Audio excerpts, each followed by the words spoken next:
Kuliner Bogor sejak lama menjadi buruan para pecinta jajan. Apalagi dengan keanekaragaman cita rasanya nan menggoda.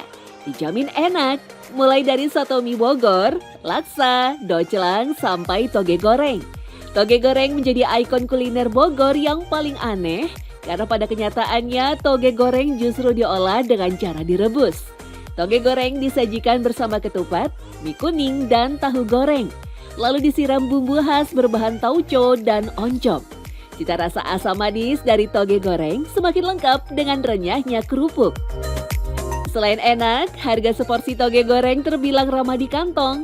Gak heran deh jika kuliner ini banyak yang suka, termasuk anak-anak muda kekinian. Kuliner toge goreng tercipta karena kreativitas warga pribumi yang berhubungan dengan budaya asing dari Tiongkok yang terpengaruh budaya Eropa.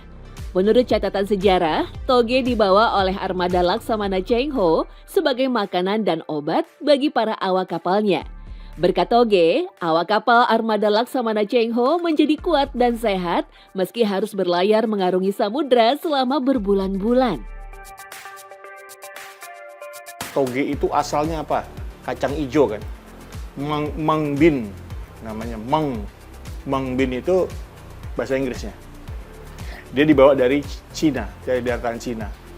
Jadi perahu-perahu besar dulu yang mampir ke Indonesia, yaitu lewat Cheng Ho ya, lewat Laksamana Cheng Ho, dia membawa kacang hijau itu sebagai ransum makanan untuk perahu-perahu besar. Kenapa kacang hijau dibawa? Kacang hijau itu bentuknya biji, dia ringan, dia biji kering, bisa dibuat bubur kacang hijau. Kalau ditumbuhkan atau disemai, dia bisa menjadi toge. Daya tarik yang dimiliki oleh menu toge goreng.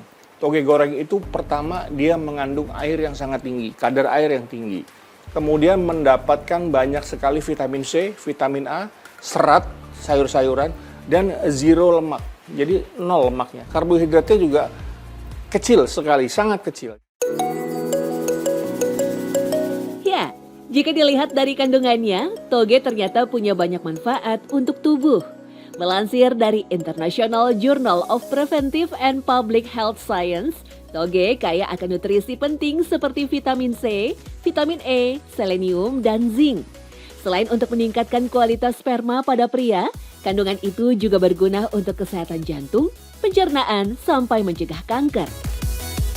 Pengaruh Eropa bisa dirasakan dari cita rasa asam toge goreng dari bahan tomat ala sajian pasta dari Italia. Sementara penggunaan mie dan tahu identik dengan kuliner Tiongkok.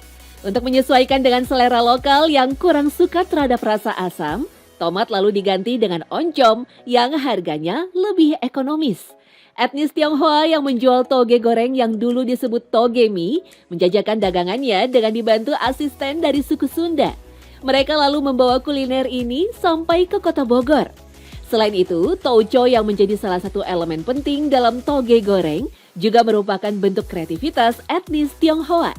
Kala itu, tauco yang juga berasal dari biji kedelai dijadikan lauk untuk menyantap bubur bening.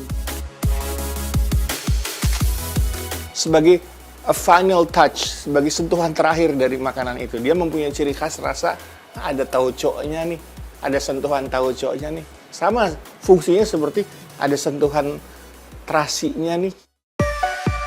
Untuk menjaga keotentikan cita rasa dari toge goreng, penggunaan bahan dan peralatan memasaknya tak banyak berubah sejak dulu kala. Salah satu buktinya adalah penggunaan kuali lawas berornamen liong dan burung khas dari Tiongkok.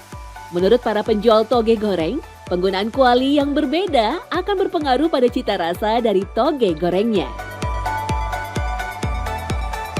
Alasannya adalah kearifan lokal. Jadi berkaitan dengan the story behind the food, ada cerita di balik makanan. Ketika cerita di balik makanan itu disajikan dengan otentik, maka ia bisa menjadi nilai jual dari produk tersebut.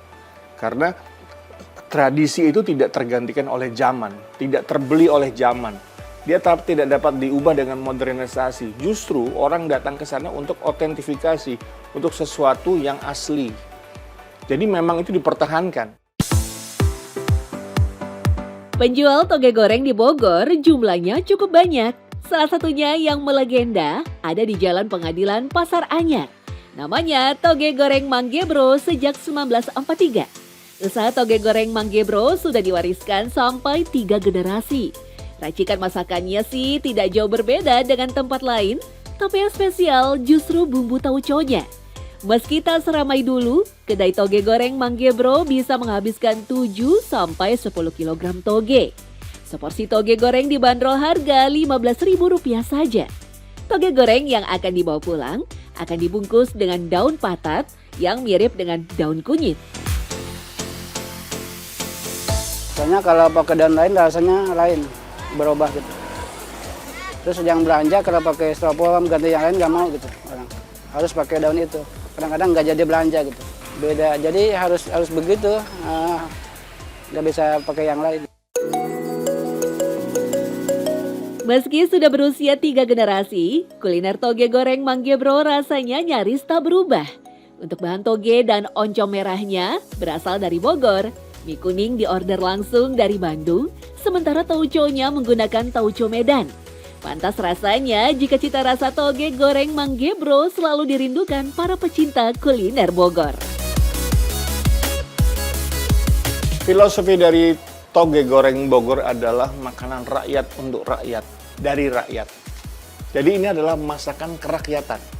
Yang mana masyarakat Cina dari perahu, mereka berasimilasi budaya dengan masyarakat Bogor, menikah, berkembang biak, membuat masakan baru yang disebut Cina Peranakan.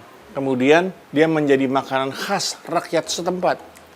Lalu dimakan oleh ibu, dimakan oleh anak-anaknya, dimakan oleh suaminya. Jadi makanan rakyat Cina kepada rakyat Indonesia untuk rakyat Indonesia yang tepatnya tinggal di daerah Bogor.